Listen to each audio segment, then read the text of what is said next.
People-centric transformation is at the heart of teams now more than ever, and for leaders, it's essential to challenge models of working that hold back effective teamwork.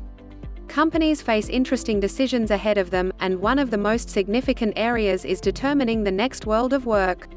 As organizations scramble to address these issues, the more illuminating question is now what they are doing and how they handle these questions. One of the most immediate factors is how teams return to work and the impact on caregivers who find they are still pulled between work and domestic roles. Flexible working has been a big area of focus during the pandemic, and as organizations start to recover from the exogenous shocks experienced during the pandemic, a fresh approach to problem solving is required. These challenging conditions are ideal for stimulating innovation.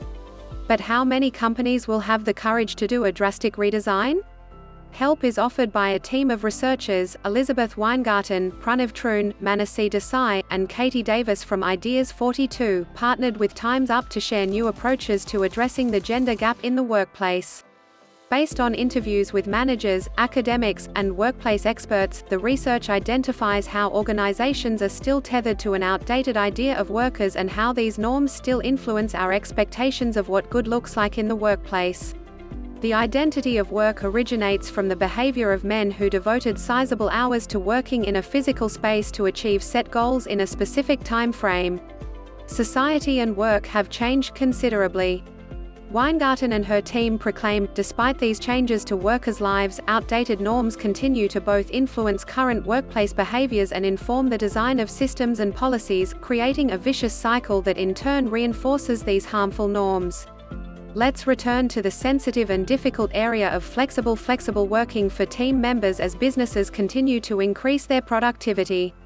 Research from Boston consulting group BCG highlights the risk of a lockdown gender gap in the workplace.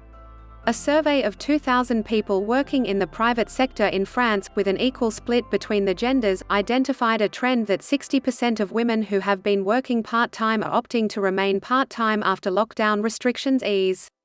In contrast, 40% of male respondents are opting for part-time work. The gap between male and female workers' choices is notable and arguably concerning when considering the effort invested in building a more robust gender-balanced pipeline in organizations. By now, we are familiar with the barriers to ongoing engagement for women in the workplace. Caring responsibilities and domestic roles have placed a greater burden on women and continue to do so as we continue to navigate through lockdowns.